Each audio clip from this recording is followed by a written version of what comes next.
Howdy, howdy, howdy. Welcome back to MCubed. Today is Friday, so happy Friday and happy Film News Friday. We've got some fun things to talk about today. Not a whole bunch, nothing too deep necessarily, but we got some fun little tidbits to talk about, and that's gonna be a good one.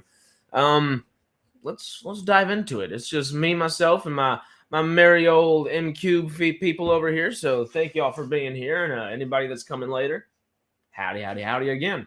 Well, let's jump right into it. So we're going to start off today talking about Elstree Studio, which is in need of $256 million of repairs. Just a little bit, not too much. Just kidding. No, it's a hell of a lot. So it's not the longest of articles, so we're going to read through it real quick, and we're just going to get a little sense and a feel for everything, okay? You ready? So, the future of the UK's Elstree Film Studio is in doubt, according to a new report that concluded the studio needs a substantial cash injection to fund extensive repairs to fix its old and dangerous infrastructure. Production to shoot on the studio lot includes the original Star Wars series and Netflix's The Crown. So it's going around, and it's still there. So it's still doing some pretty big hitters. Anyway, Hertzmere Bro Council, which owns Elstree Studios and commissioned the report, said the studio needs at least $200 million and 200 million euros, $256 million cash injection to replace life-expired buildings and ensure its competitiveness beyond the 21st century. The report states that the roofs of some stages on the lot have reached dangerous levels, with some walls on the lot only expected to last between 10 or 15 years due to an extensive asbestos damage. However, in the report, the local council states that it cannot continue to invest in the studio. Council leaders instead state that they can commit to investing 90,000 euros in consultancy fees to map out a way forward. The proposal will be debated at a council meeting later this month. So, Hertzmere Council acquired the studio complex from property. Scrolling too fast. Studio complex from property firm Brent Walker in '96 when it was in a very dilapidated state, according to the BBC. 22 million euros of public funds was spent on the complex. The income received from this facility to date is only 28 million euros. According to today's report, the local authority values the studio current market value between 40 million to 100 million euros, which is a pretty big range of things, depending on the purpose of its future use, such as residential use. Alongside structural issues, the report said the studio's IT infrastructure is severely outdated and needs substantial and urgent upgrades. It is worth noting that the studios company does not hold any financial reserves and does not have the capacity to borrow funds from external sources, the report said. 2 lots in the studio are named after Star Wars filmmaker George Lucas, who shot multiple scenes from the original trilogy at the studio. The Indiana Jones series has also often used the studio as a backdrop. More recent production mounted at the studio include Netflix's The Crown and Gangs of London. So, that's a lot. Howdy, David. How you doing, man? Just seeing you because I was going back and forth between the article. Yeah, so anywhere between 40 and 100 million euros worth of the studio place, and they're even talking about making it into residential areas. I think the George Lucas sound stages would, or the ones at least named after him, would probably dissipate after that, which would be kind of sad. But dang, this studio has been around for a long time. Of course, it wasn't bought or gotten in a very good sense. The last time it was bought out, it was very dilapidated, and now it's back to its dilapidation. But not for lack of things in their filming. The Crown's been in there, Gangs of London, of course, like we just read, and you would think that they would keep a studio space like that, like lots like that, in tip-top shape to be used all the time, especially if it was somewhere that Lucasfilm filmed Indiana Jones and the original Star Wars trilogy, 2 of the most large, successful things that have ever come out of film, and 2 things that people adore and love. So, yeah, that's a bit funky, if I do say so myself there. What are y'all's thoughts on there? Is this something that's worth $256 million being put into it? I wouldn't necessarily say it is, besides of the historic reasons. Surely they should save it for historic reasons. Yeah, but if it's not, yeah, no, I agree with you. I can see why someone would want to tear it down to make more money and to, out with the old and with the new and all that kind of stuff. But at the same time, if it's still a good a stage, like a sound stage and area to use, I say use it. You know, I don't see why not. And I just hate to see something like that get dilapidated over time and continuously so. That's the thing where I'd be like, you know what, make it some residential houses or something and have like a little museum in the neighborhood. Because if they're not using this thing to its fruition, I guess, and not letting it do its duty as a building, as a place for filmmakers and creatives to go and explore things, I don't know what the point of keeping it is, especially if in 20 years we're going to be having this conversation again. Obviously, we hope that would not be the case, but you know, history repeats itself. Time kind of tends to do the same thing every now and then. Hopefully not. Fingers crossed not, but it doesn't give me the most hope. And, you know, I'm a Star Wars nerd like nobody else.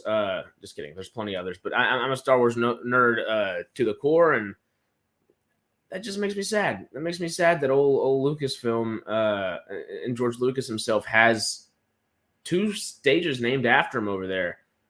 Yeah, that actually is a good idea. I didn't even think about that. He has the money, unless he's trying to buy Star Wars back. He's not doing that, I don't think.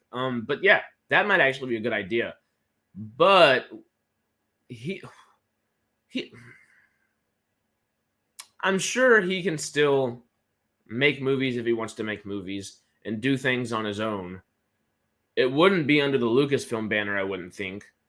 The only, I think, thing that might be pushing him back from doing something like that possibly would be maybe like a contractual obligation that doesn't allow him to make new movies or something like that, which I haven't heard that's in his contract or anything like that. Just NDAs and stuff like that, where, you know, he can't talk about some things, but he tends to like to kind of talk about things anyway over time. Yeah, I don't know why Disney would make a contract with him that said you can't make movies after this, but hell, you know, Disney's Disney. They could have put anything in that contract, and I wouldn't be fully surprised. But he does have the cash to do it, especially with the Disney stock aspect of his contract that he did get from Disney. He has the money to do it.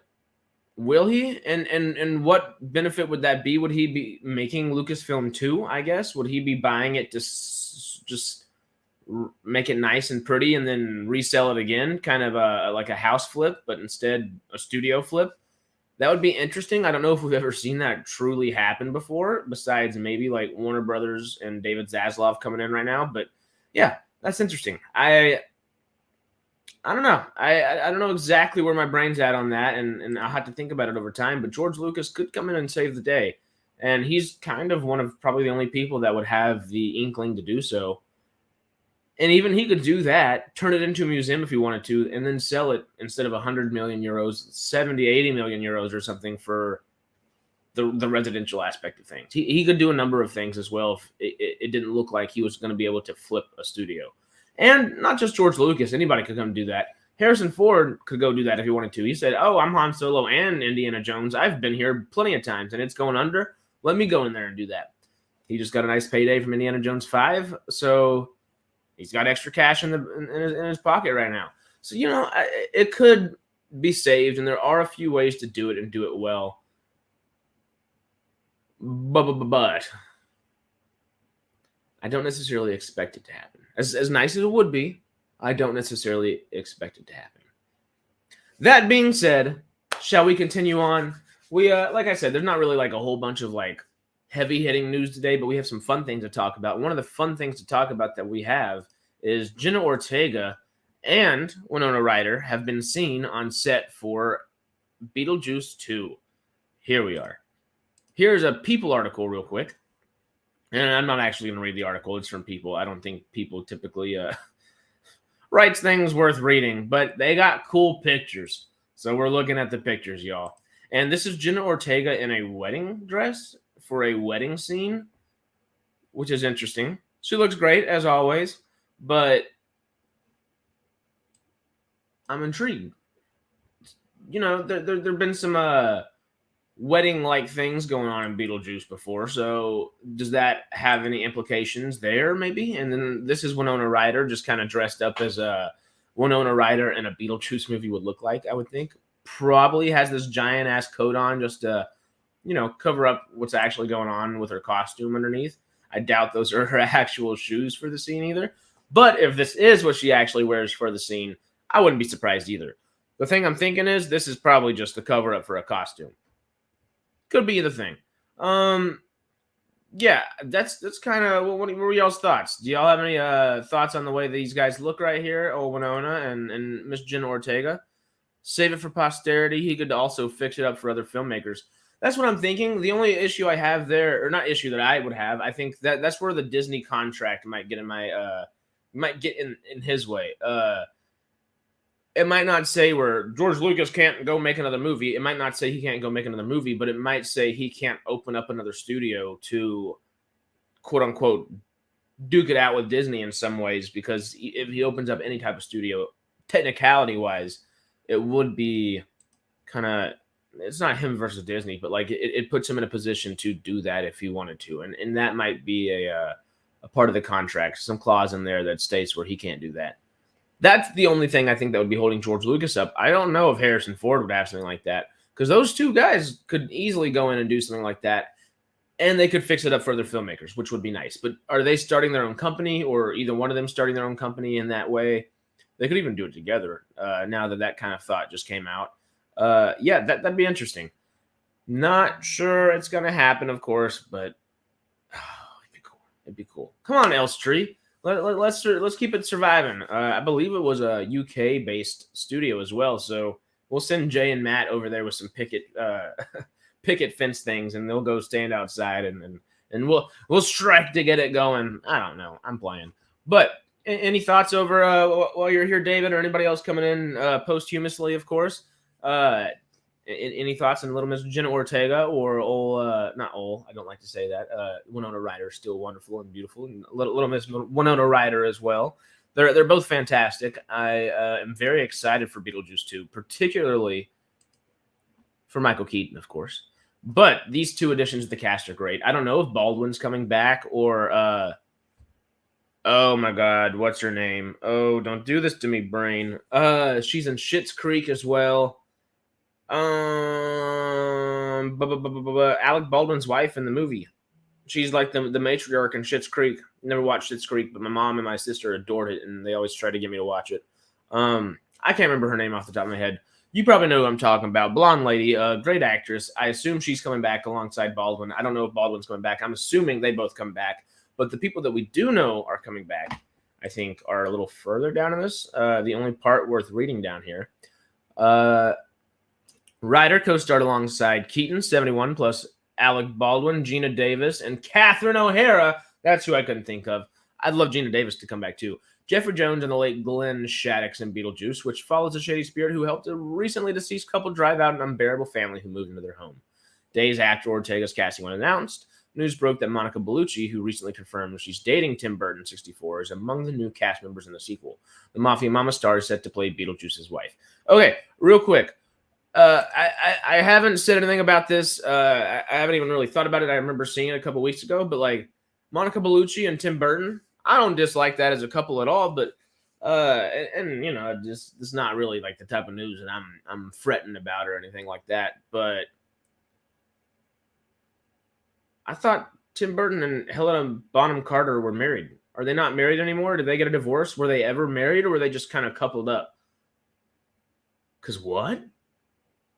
And I haven't heard anything about Helena Bonham Carter since I've started hearing about the Monica Bellucci stuff. And of course, all I've heard is like Twitter things and now this little article. But what? I thought Tim Burton and his muse, Helena Bonham Carter and Johnny Depp were all kind of always there for each other. Maybe not. I don't know. I'm intrigued. Not that intrigued, but intrigued nonetheless, just because that my entire life, I think Helena Bonham Carter and Tim Burton have been together, which is just weird. Some of my favorite things that they've ever done, you know? I thought they were married. I totally thought they were married. Oh, and love the original Beetlejuice. Hope it's going to be just as good. Fingers crossed. I do like that Tim Burton's coming back for it. And Gina Davis. I was thinking about Catherine O'Hara, but Gina Davis is great. Gina Davis is great in everything. I really wish her career could have a nice resurgence of sorts. Is it Kiss Kiss Bang Bang that she's so badass in? Because that would be or is it Long Kiss Goodnight or something like that? One of the two. Oh my god, my brain's just farting on this Friday. It happens. But anyway, yeah, I totally thought they were married. My entire life, I'm 24, almost 25, and my entire life, I'm pretty sure they've been together. So I don't know what's up with that.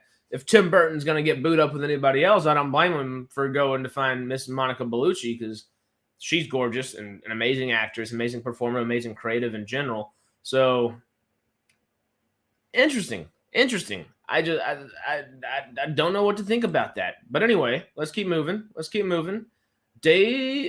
about to read this same little section. Willem Dafoe is also in the cast and is believed to be playing a law enforcement officer in the afterlife, per the Hollywood Reporter. Okay, I actually hadn't read that yet. Is that gonna be a little like R.I.P.D.-ish in a way, but set inside Beetlejuice? Is Tim Burton gonna do R.I.P.D. correctly? I don't know. Jeff Bridges and R.I.P.D. is pretty funny. The movie's not good, but it did get a sequel, not with any of the main cast, of course. But is this kind of his take on like part of that and just injecting that aspect of something into the film? Maybe Long Kiss Goodnight. There we go. Kiss Kiss Bang Bang was Iron Man. I knew Robert Downey Jr.'s in Kiss Kiss Bang Bang. It just didn't feel right after I said it. So Long Kiss Goodnight. Yeah. The brain wasn't farting too much right there. I've got some of the classics stuck up here. That encyclopedic brain only works most of the time. And whenever I need it to, it doesn't sometimes. But Willem Dafoe, I think, is an excellent kind of person to act alongside everybody, especially if Baldwin and O'Hara and Davis and all these other people do come back alongside Winona Ryder. And Keaton, of course. I like Willem. Well, I mean, obviously, I love Willem Dafoe, but I like him. I'm just trying to envision him inside of a Beetlejuice type world, and I like it. I'm a fan. Justin Theroux is also set to appear in Beetlejuice 2, though his role has yet to be revealed, while O'Hara, 69, will return as Lydia's eccentric stepmother, Deela Deeds.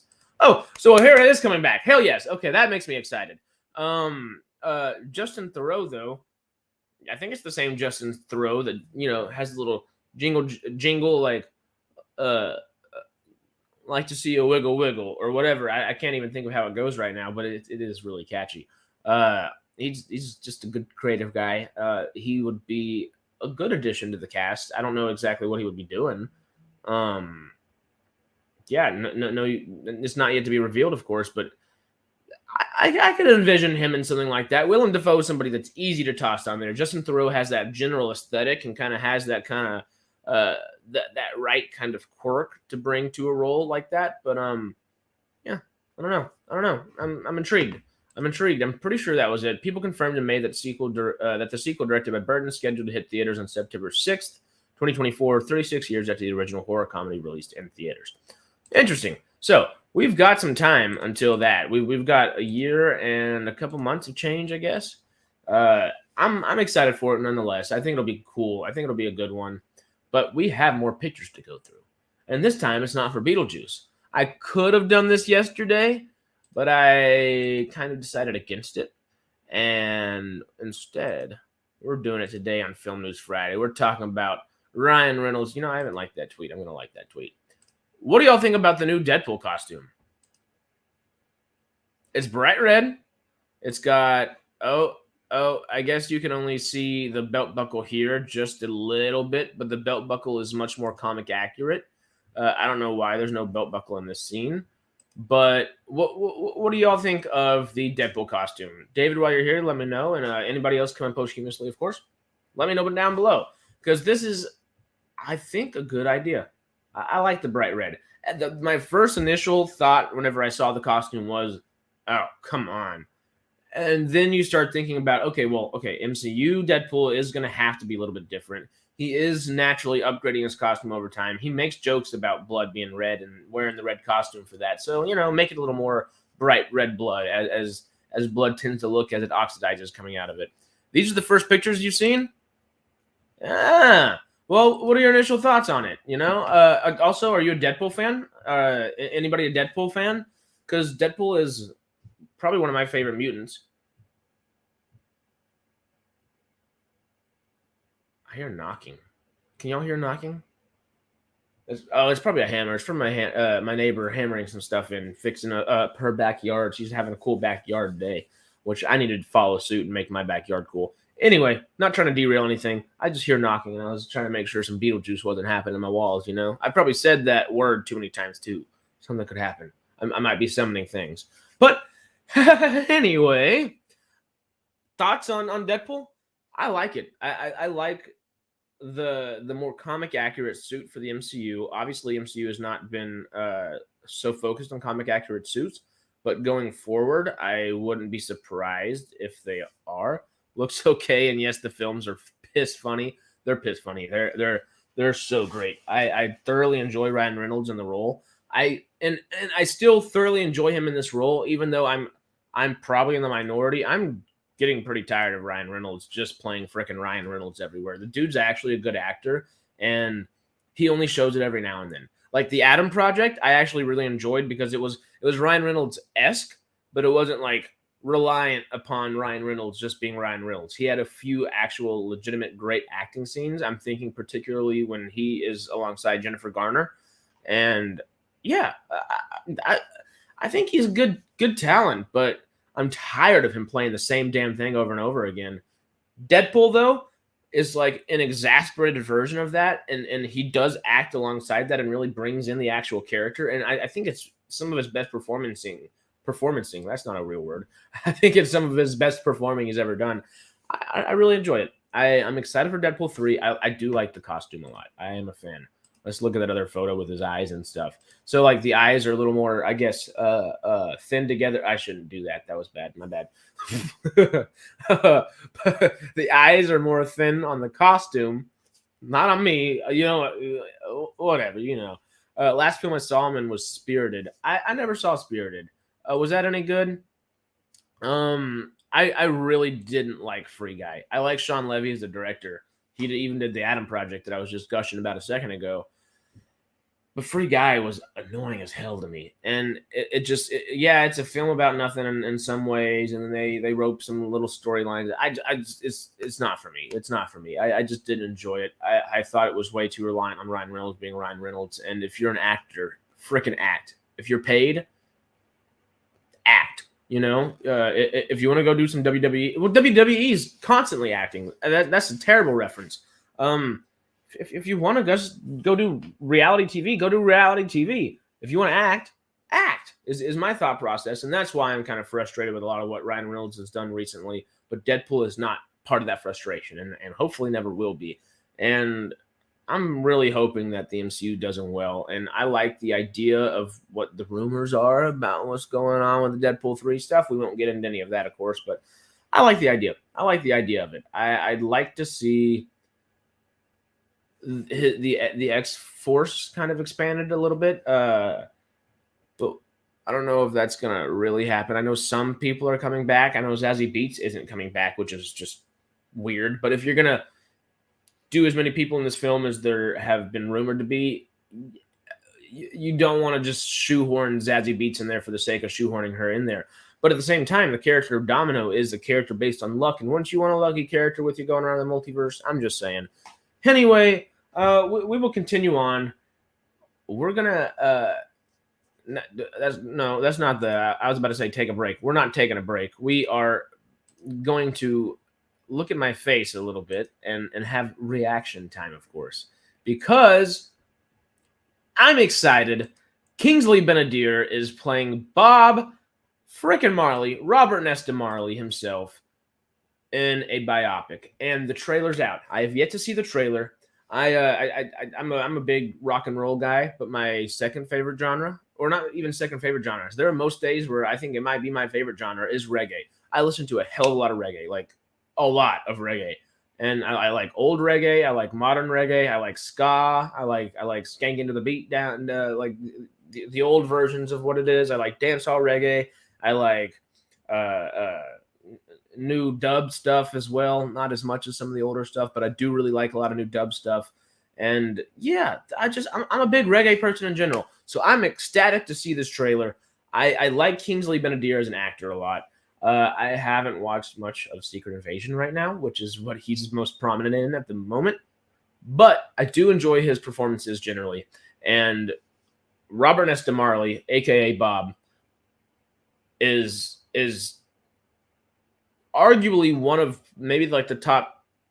He's in the top 20 most influential humans maybe ever. And if it's not 20, it's probably top 50 because we might get into like some Caesars and some czars and some kings and queens and all these different type of things for influential people in history. But even amongst all those peers, he's in the top 20 or 50, somewhere in that realm, maybe even higher up on that list. And I might just be lowballing it for the sake of it because I am a Bob Marley fan to the core. I 2 years ago, because I really wanted to see it this last year, or I guess no, last year I guess I saw it, not this year. I wanted to see them again this year, but I saw all five of the Marley Sons perform at the Cali Vibes Reggae Fest in February last year. Bucket list just check. Like, oh, they each one was amazing. They I think it was like, I'm pretty sure it went Ziggy, Damien, Steven, Julian, and then Kimani performed a song, and then they did a song all together. And then each one, I don't know if it was that same order, if they backtracked it, then Kimani, Julian, Steven, Damien, and then Ziggy performed a song, and then they did another song all together at the end to kind of finish it up, which ended up being like a solid 45-minute set, I think, maybe a little longer. Oh, oh, it was amazing. It's something I'll never forget. So, all that being said, I'm freaking pumped to watch this trailer. Let's watch it. Let's watch it. Let me get back on the screen. Scroll down here a little bit. I'll read just this little bit because it's not a very long article, of course, before we get into this trailer. Kingsley Ben-Adir portrays reggae superstar and counterculture icon Bob Marley in the first trailer for the forthcoming biopic, Bob Marley, One Love. Set for release January 12th, 2024, the Paramount Pictures features centers on the life of Marley from the early days of his career to his death in 1981. Ronaldo Marcus Green directs from a script by Zach Balin, Frankie Flowers, and Terrence Winter. Ooh, Terrence Winter wrote it? And, I'm getting excited, and I like Marcus Green, Ronaldo Marcus Green a lot too. Still haven't I can't speak. Still haven't seen King Richard, but all I've heard is good things. Later, someone asked the singer, Bob, they tried to kill you and your wife, and now you're choosing to return to Jamaica to play a peace concert? Don't you fear for your life? As Marley explains, my life is not important to me. My life is for people. Oh, I love Bob Marley. We'll finish that little thing later, and let's watch this thing. I can't wait any longer. I'm excited. Let's watch it. Bob Marley, One Love. Oh, hold up. Now.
That looks good. Oh, oh, that's great. That looks really freaking good. I mean, yes, I'm biased. I love me some Bob, but what do y'all think? What are y'all thinking after watching that trailer? I mean, that almost brought a tear to my eye. That was amazing. That that let's read this last little paragraph, whatever it says, paragraph or two. Bob Marley won Love, co-stars Lashana Lynch. I can't even speak. I'm restarting. Bob Marley won Love, co-stars Lashana Lynch as Rita Marley and James Norton as record producer Chris Blackwell. Both just fantastic castings. Other cast members include Jesse Stilio, Michael Gandolfini, Nadine Marshall, and Anthony Welsh. The film, which is the backing of music legend's estate, Count Richard's Hugh. I'm so jumbled up in this trailer. Hold up. The film, which is the backing of the music legend's estate, counts Richard Hewitt, Orly Marley, and Matt Solodaki as executive producers. Other relatives of Marley's involved in the film include his widow, Rita, and children, Sedella and Ziggy, all three of whom are producers in the project. That's cool. Benadir is known for portraying Malcolm X in the 2020 film One Night in Miami, and he played former President Barack Obama in Showtime miniseries The Comey Rule from the same year. Other recent credits include the Marvel series Secret Invasion and the upcoming summer release Barbie. What y'all know? Like, that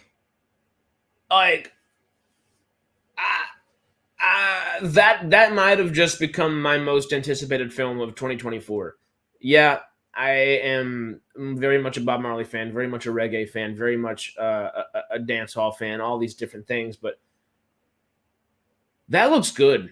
That legitimately looks good. It looks like a good cast. It looks like it is a very strong film in many ways. And yeah, I like the sound of it. I like the looks of it. I like the cast and the crew behind it, the entire team. That really excites me. Trailer looks good, but I would be bored if I had to sit through it. Give me some heavy metal rock and roll or rap, please. I mean, the UK is a little bit different of an island, but you're on an island, man. You know, you got to let the reggae vibes in your soul. That was awful, but a little Rastafari. I can jam to the beat all day, every day. That looks great. His life was very rock and roll. Very much, he lived the life of a rapper before rappers lived the lives of rappers. I think you would enjoy this. I think you would enjoy it. He's very much a heavy metal, rock and roll kind of guy. And some of those influences are actually in his music. He listened to a bunch of other genres. He loved jazz and he loved rock and roll, are two of his favorite genres. And you can really see that influence in there. And he really liked funk music too. I was sent a really good podcast by somebody that wrote the play that I'm producing right now and all that kind of stuff. He sent me a podcast about the intrinsics of funk and the intrinsics of reggae and how they really correlate. Your dad's from Barbados and still doesn't help you like reggae? Barbados has some good reggae too, though. Yeah, I'm a reggae guy. I grew up right next to the coast. I'm more of the swamp reggae, the marsh reggae kind of guy, Gulf Coast reggae. But well, obviously, this movie. I mean, Movies, Money, Mary Jane is my channel here. MCubed is very much part of Mary Jane, and yeah, that's kind of one of the reasons I like reggae music so much. It correlates. You lower you up your vibration to the vibration of the rhythm, as they say. But I could just ramble on about that all day. Like, you see how excited I am. I'm pumped. I'm really pumped. I'm ecstatic. A little Bob Marley biopic I've been waiting for years. I wouldn't mind putting together a Bob Marley biopic one day. Maybe not after this one, but I've always wanted to see one since A Beautiful Day in the Neighborhood came out with Tom Hanks playing Mr. Rogers. There we go.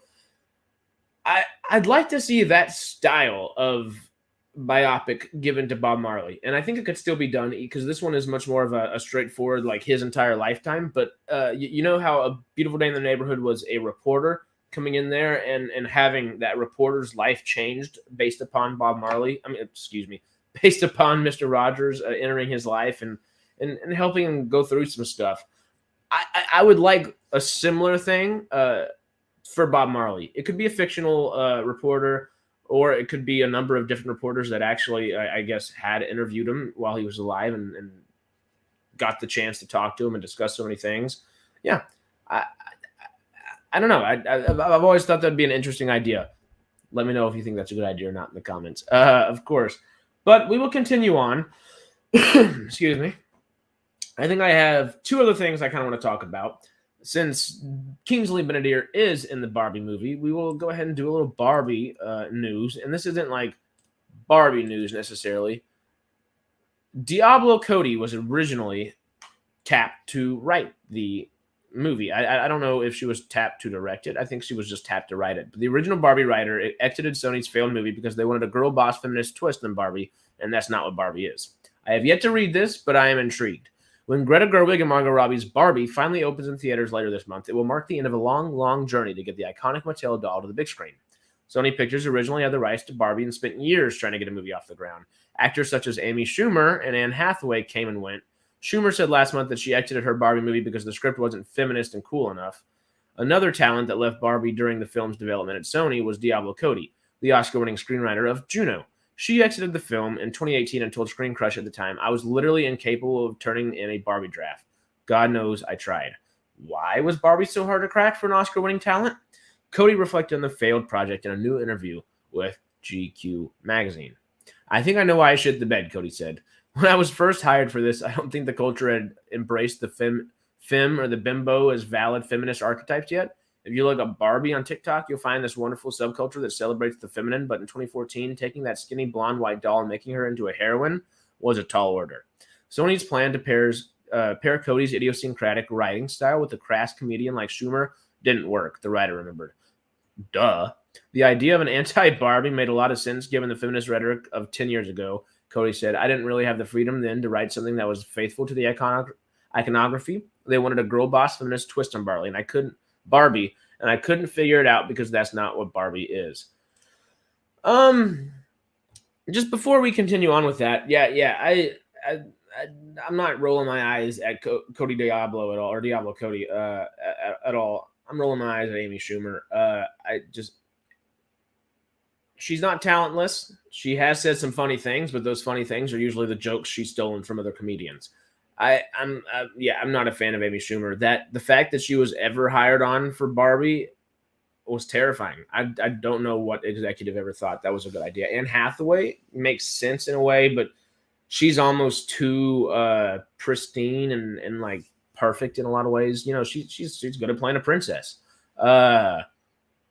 I think Margot Robbie is a great choice because she is beautiful. She is like that pristine kind of just like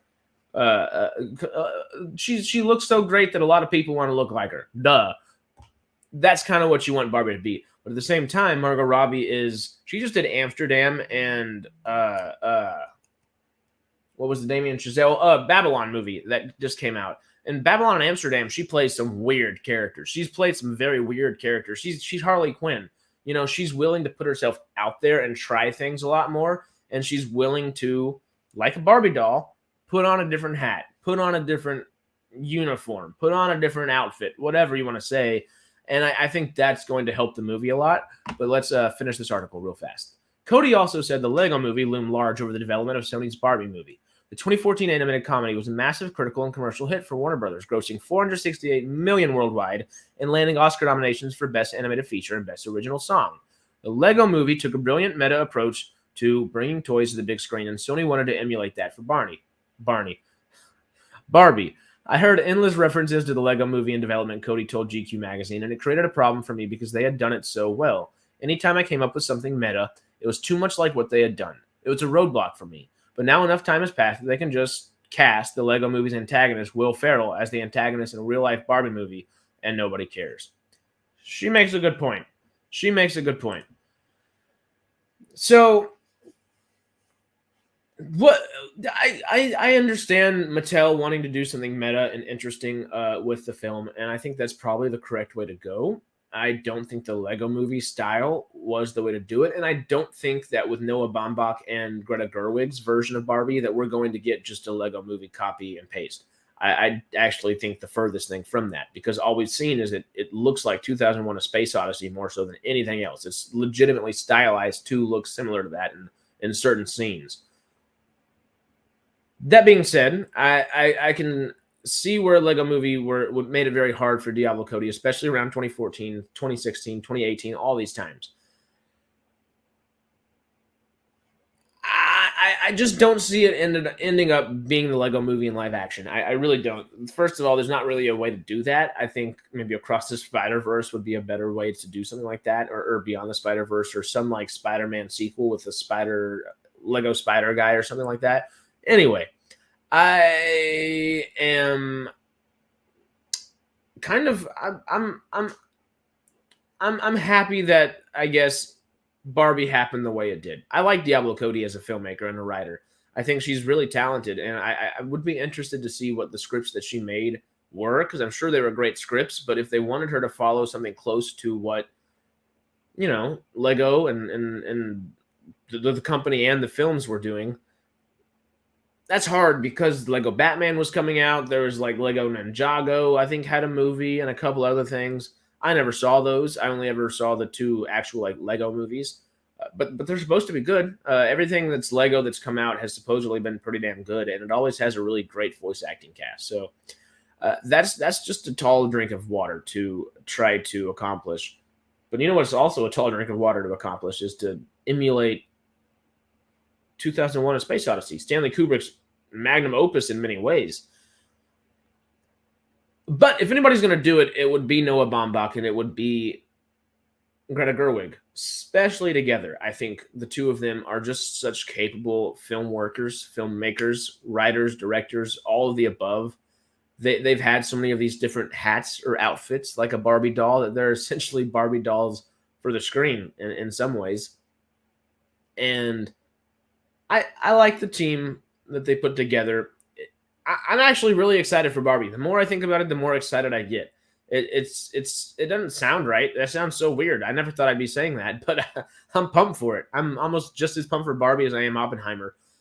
But I'm also just terrified for Oppenheimer. I've heard it's Christopher Nolan's best film, and it's some deep and some dark material, and I know that this is going to delve into that. And it's going to be a heavy one. That's why I'm terrified. It's going to be a heavy one.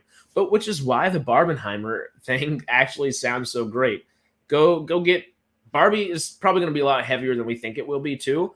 But I think it will still be a good lighter fare post Oppenheimer. So that's my plan. I'm not gonna see them back to back. I don't think. I'm gonna try to see one earlier in the day, and try to see one maybe early evening or even later in the evening, whatever ends up happening. Because I want time to think. I want time to sit with each. But at the same time, I know my brain's gonna want a little serotonin and dopamine after that Oppenheimer movie. So give me some pink, But that's all I got for Barbie. Let's keep moving on. I think. Actually, we're gonna do. I was gonna end this with the best horror films of 2023 so far, kind of like we did with the best just movies in general of 2023 so far earlier. I'm not taking a dab before this one, so I actually make it through, and it's not 25. It's just I think the top 8, and then it has like a few honorable mentions is the right term for that. But David, while you're here, my friend,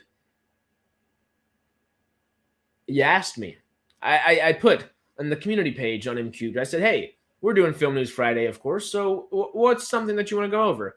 We didn't really have too many responses, but David did respond and say, hey, I love Salem's Lot. Salem's Lot is something that I've been looking forward to, and I have yet to hear any news about it after they announced it. Well, there wasn't much news about it, but the news that I did find on IMDb Pro was that Salem's Lot. Yep. The film was completed. So it is completed. And it was completed in November of 2022 on the 17th. So November 17th, 2022, the film was officially completed. That means post-production is done as well. So pre-production, production, post-production, all done. Now it is July, the 7th month of 2023, and November is the 11th month. So that's 8-9 months, depending on how you really want to look at it, after the film's been completed. That is typically your release window, you know? Or you'd think, because I didn't see any news about them having to go reshoot anything, or, oh, this VFX house was, they quit the job and another VFX house had to be hired to do some other stuff.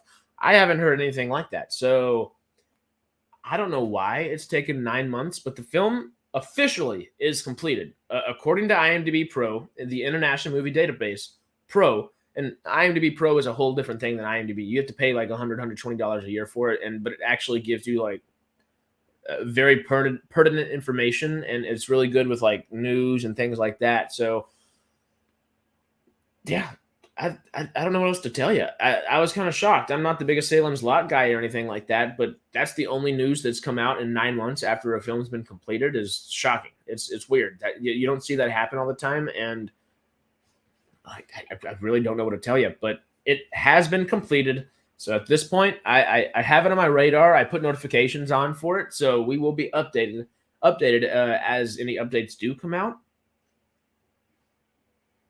Yeah. Yeah. So sorry it's not better news, David, but Salem's Lot has been finished. We're just waiting on literally anything from it. But let us finish this thing out strong. We're what are we? 50 minutes into it? Almost 50 minutes into it. 48 minutes into it. I'll stay here for another 10, 15, 20, whatever we're feeling. Here we are. Variety article, best new horror movies of 2023 so far. Ranked from Scream 6 to Skinamarink. All right, so the first half of 2023 has been a particularly robust time for horror, with films ranging from micro-budget fare to Hollywood sequels making headlines.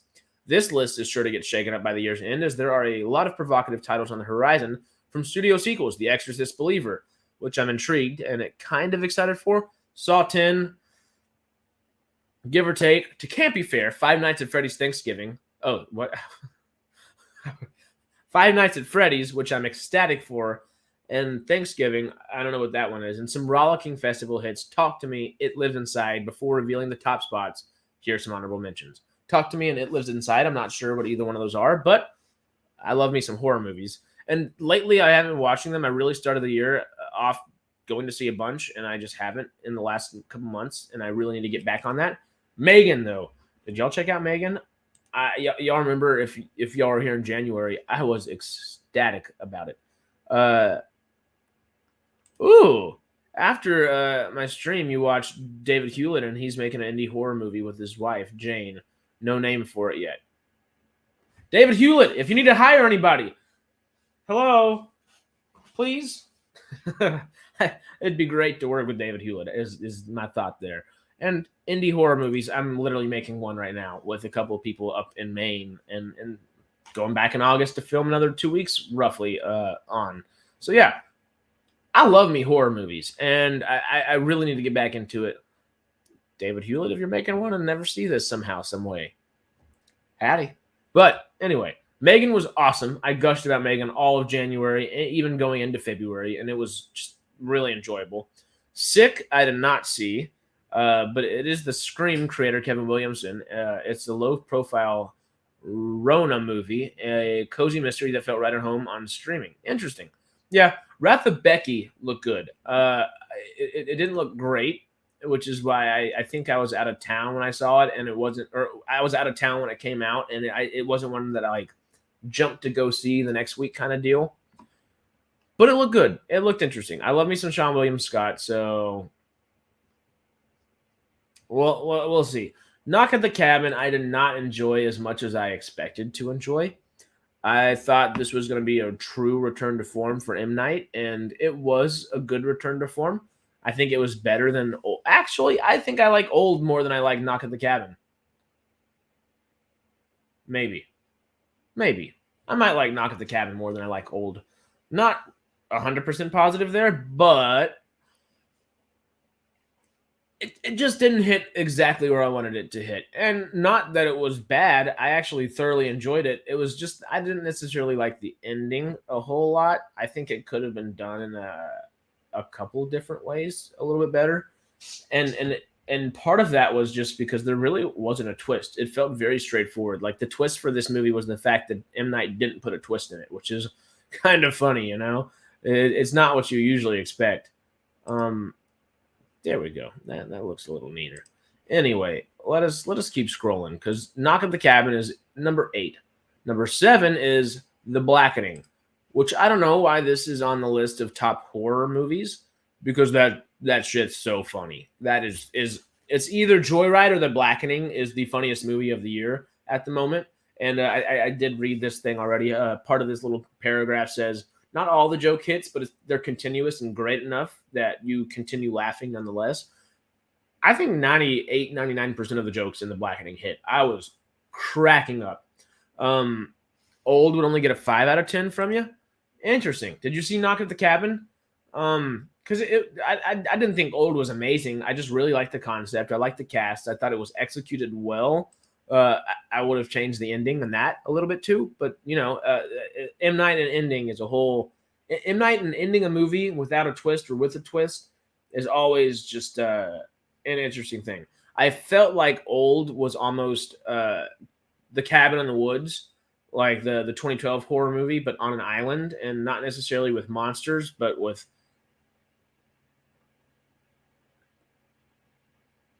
time.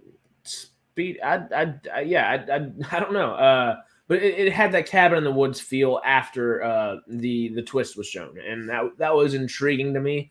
And I feel like that would have been more fun to delve into further on in the movie, and would have allowed a bigger and better twist later on, because that was almost like writing on the wall in some ways. But you didn't see cabin in not the cabin in the woods, Knock at the Cabin. Like I said, I enjoyed it a lot. The ending was very straightforward, though. There wasn't much of a twist. Old, I'd probably give it a 6.5, 6.5, maybe 7 on a good day if I was just really excited to watch something. But yeah, it's not that much higher for me. I'm an optimistic bastard, but not that optimistic. But The Blackening was absolutely hilarious. If you do get the chance to go check something out, obviously, I know you're just so far away from theaters, it's hard. This will be one that, like, day one on streaming, you'll enjoy it. You'll really enjoy it. It's both funny. It builds on tropes and makes tropes. It subverts them and subverts them again, all in ways that you expect without it ever feeling dull. And it's so much fun. Like, just thinking about the movie makes me chuckle. Like, it's either Joyride or The Blackening is the funniest movie of the year so far. And there are legitimately, like, scary moments in The Blackening. And they're typically played off for comedy at the end of the day still. So I don't know why they have it on here as a horror movie. But I also, I can't say anything about it because I completely agree. I love it in any list ever. Don't necessarily think it makes the most sense, but you know what I mean. You know what I mean. Moving on, Scream 6 in at number 6. So, yeah, I remember when I said I love horror movies and I watch a lot. Just kidding, I didn't say that, but I Scream's not one of those. I think I've seen the first 3, maybe 4. If I've seen the 4th, I don't know what it's about. I can't remember at all. I didn't watch Scream 5 when it came out a couple years ago. And I didn't watch Scream 6 when it came out this year. Although I do love me some Jenna Ortega. I watched her in X when it came out. That was 2 years ago now, right? Was that 2 years ago? I think it was 2 years ago now. And she was amazing in that. And then of course she did Wednesday, and that's great. I was excited for her to be cast in Scream 6. I wasn't really planning on watching it, but you know, that's a good continuation of a career momentum there for her. And now she's in Beetlejuice 2. So I'm excited to see more Jenna Ortega in anything. If I were to watch Scream 6, even though I do like the ancillary and secondary cast, I'd watch it for Jenna Ortega. and because I am so anal about like chronology and I like to watch things in order from like start to finish, I would probably have to just start the whole thing over and just get the whole process in my head. But hey, when Scream 7 eventually does come out, because I'm sure they're going to make one, that might be my excuse to do so. So I won't watch it for a while, but when Scream 7 comes out, I'll do a couple cool videos, and we'll do some ticket or skip its and maybe some out of theater reactions, whatever we do, and maybe even some MCube grades. Because as this channel eventually, hopefully, becomes monetized, I'm not trying to pay myself anything or anything like that. I just want to talk to y'all about movies. That's what I come here to do. Is what I like doing. Is why I moved to LA, etc., etc. But if this channel and when this channel becomes monetized, I can use that just to make more videos and pay the editors to do better stuff. And that's what I'm excited about. Eventually, one day, is that hey, we can do.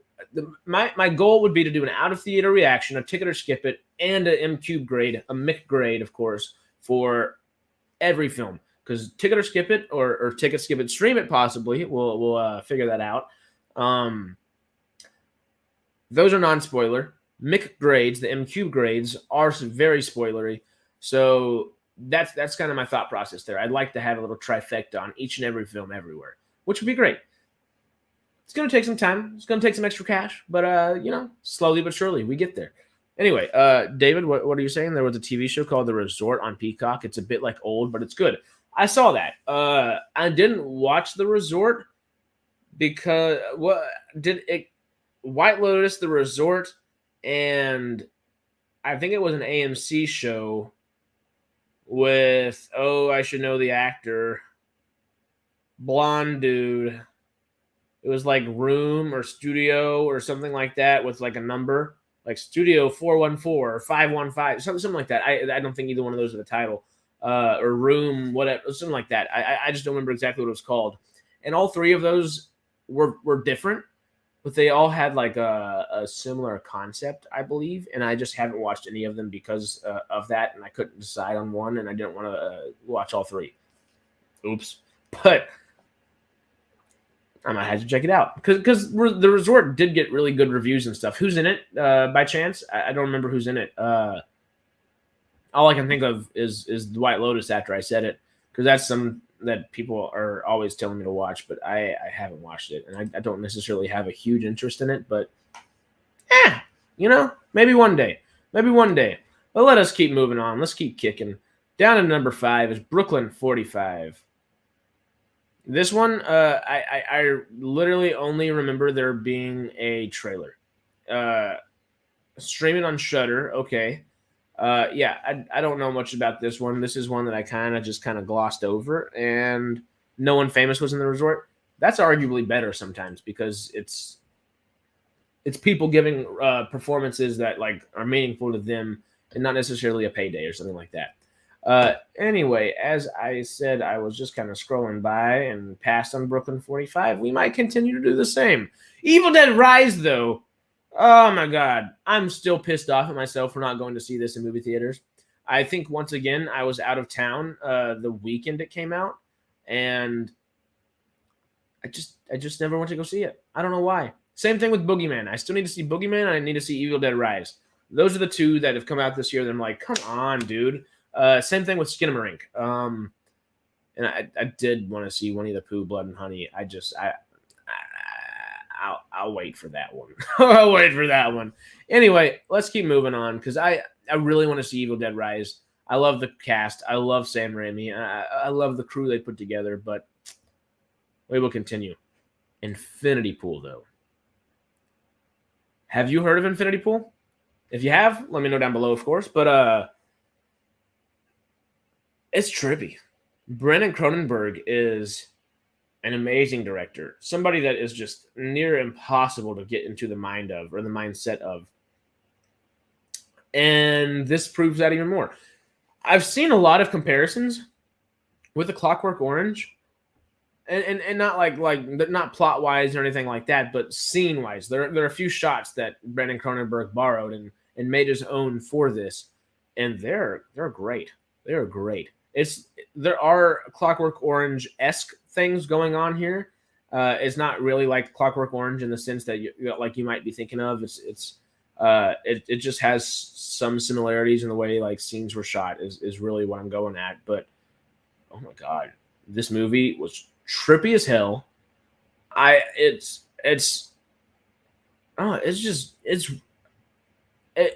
don't want to say anything because it gives things away, but it kind of has to do with some maybe doppelganger cloning, something like that. It has something to do with corrupt governments, corrupt people, corrupted minds, continuous corruption, and not necessarily in like a corrupt, like not the corrupt government kind of way. The corrupt government people are like mentally fucked up, is what I'm saying, and everybody in here is mentally fucked up, and it is not a joy to watch. It's one of those movies that gave me a little anxiety while I was in the theater. I was like, huh, huh, huh, and not like because I was scared, but like, just is that going to happen? Are they about to do this to somebody?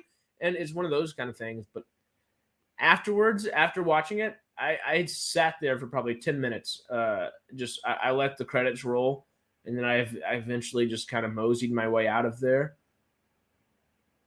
It's not a film that changed me, but it's a film that I was in deep thought about. And then I just find myself thinking about it for the next kind of couple days and weeks, It was really good. It was really good. Weird, trippy, makes your brain just burst a little bit. But Mia Goth and Alexander Skarsgård, and the secondary cast is amazing as well. I don't know most of their names, but Mia Goth and Alexander Skarsgård are at their freaking best right here. Like, at their best. It's good. Evil Dead Rise, I really want to see. Like, I'm still kicking myself that I didn't see it. Because it looked legitimately scary, too. I need to watch it. I need to watch it so bad. I bet you it's going to be on streaming soon if it isn't already.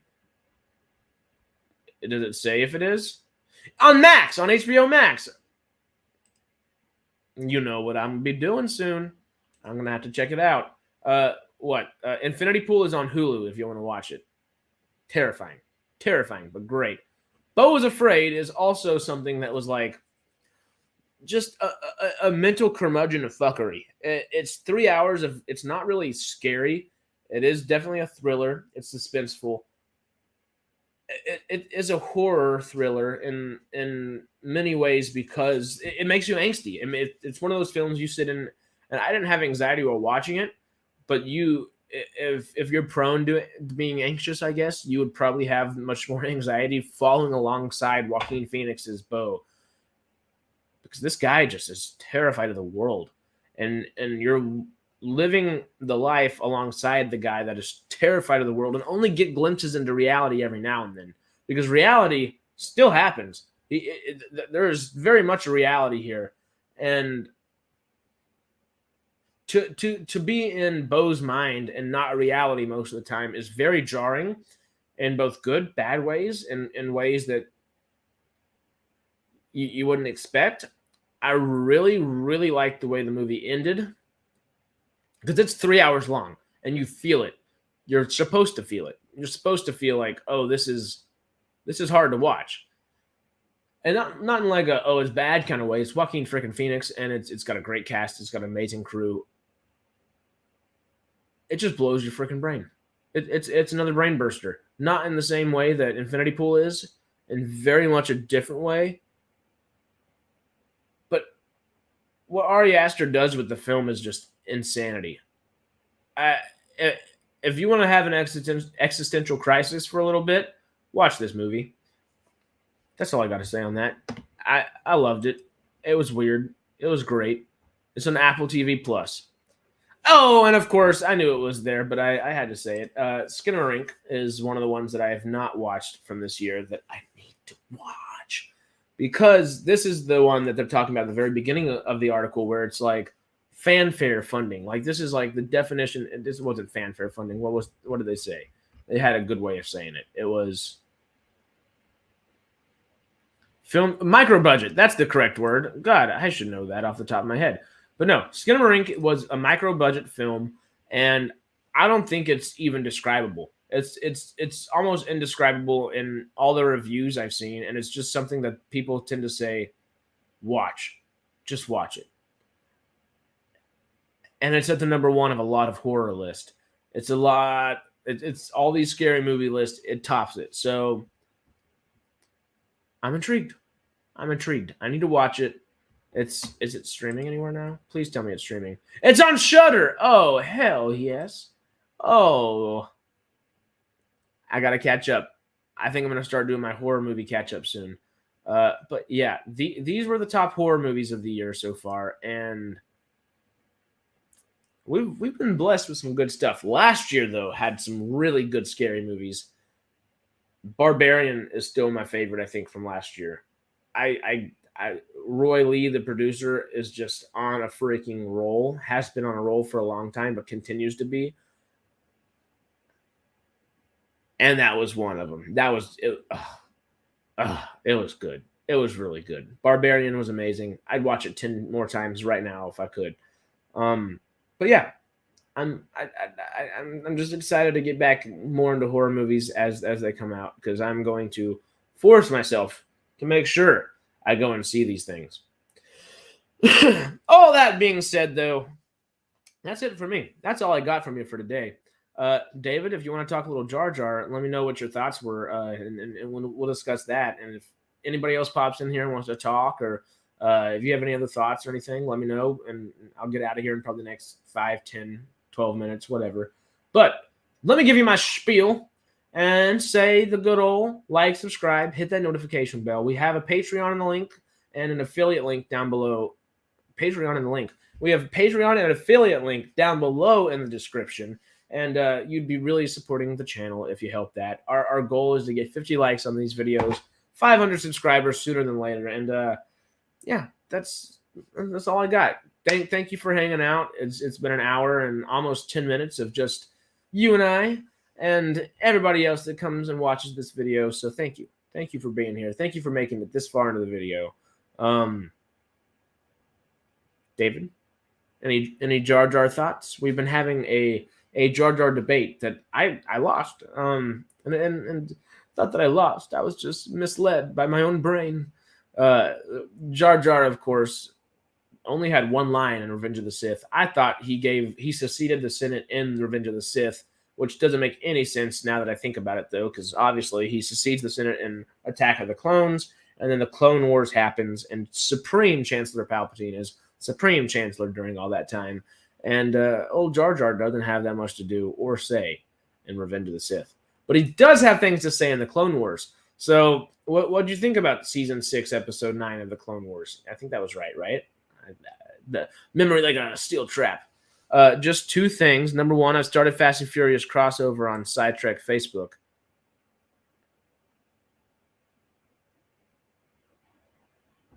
Huh? Number one, I started Fast and Furious crossover on Sidetrack Facebook. Like Hobbs and Shaw? Is that the crossover? Or are you talking about our funny little Fast and Furious thing that we came up with? Did you really? Oh, should I bring that up right now? I could so bring that up right now. Hold up. You're talking about the conversation that we were joking with Stormy, right, the other day? Okay, good. I was just making sure my screen wasn't up. Oh my God, what's my Facebook password?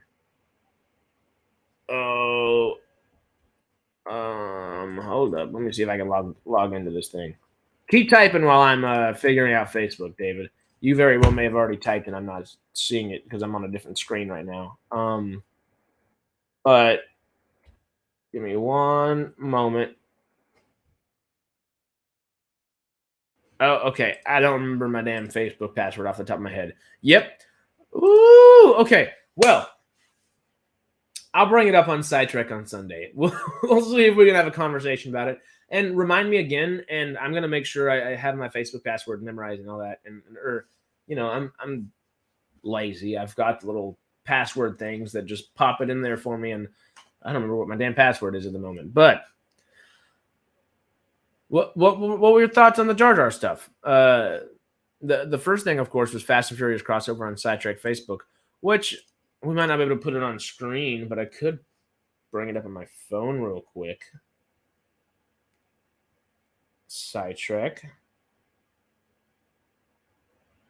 Oh, here we go. Even Vin Diesel's not impressed by the new Fast and Furious 11, a jarring event. Plot. Dom has to pod race to save Jar Jar. That's just Dom in a pod race is great. Dom has to pod race to save Jar Jar, his long lost brother, because he's family. For Stormy and Harris. It's great. I'm just saying, I'd watch it right now. We would watch it right now. I'd lose demonetization or monetization for this podcast or for this stream or whatever you want to call it, and I would bring it up and we would watch 2.5, 3 hours of movie right now if we could, just to see Vin Diesel pod race. I was seeing if we had any whatchamacallit. We need a Facebook link in here. I'll see if I can figure that out, or if maybe that's a good idea for Matt, because Matt's a little more tech savvy. Which I think I might get Matt to make some stuff for the channel. Just because he's so good at making graphics and things like that, might be a good idea. And 2, Jar Jar runs off from aliens, leaves Mace to deal with it, then bumps into Mace so he loses his lightsaber. Well, he doesn't. He does leave Mace to deal with more of the heavy stuff, but what about the Queen Julie aspect? I guess Jar Jar's following him, but Jar Jar is a little bit of a shit, as always. He's a bumbling fool. That's kind of what we've grown to like about him over time, versus the definite thing that made us dislike Jar Jar at the very beginning. Even though Clone Wars has made it where I can watch Phantom Menace again and be like, oh, not too shabby.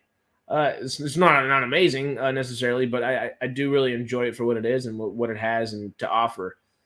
Yeah, he's a bumbling fool, old Jar Jar Binks, but we still love him. Then bumps into statue to bring them to life. Yeah, that part didn't help. The bumbling fool, of course. Yeah, old Jar Jar Binks. Interesting character, interesting fella. But a great one. Keeps us entertained. Literally has kept us entertained for decades. We're still talking about Jar Jar, 99? The year I was born. 24, 25 years later. And I like to see it. Whether it is just for kind of chuckles every now and then or not, I like to see it. Once again, that is it from me. Hit that like, subscribe, notification bell, all that good stuff, and come back to MCubed for more movie love and goodness. Jar Jar stinks in the best ways, though. In the best ways. He probably does smell. He's kind of like a frog dude, so. and that tongue. Give you nightmares. It's like a giraffe tongue it's like a giraffe tongue and a frog tongue kind of put together. But anyway, that's all I got. Come back to MCubed for more movie love and goodness, and I will see y'all in the next one.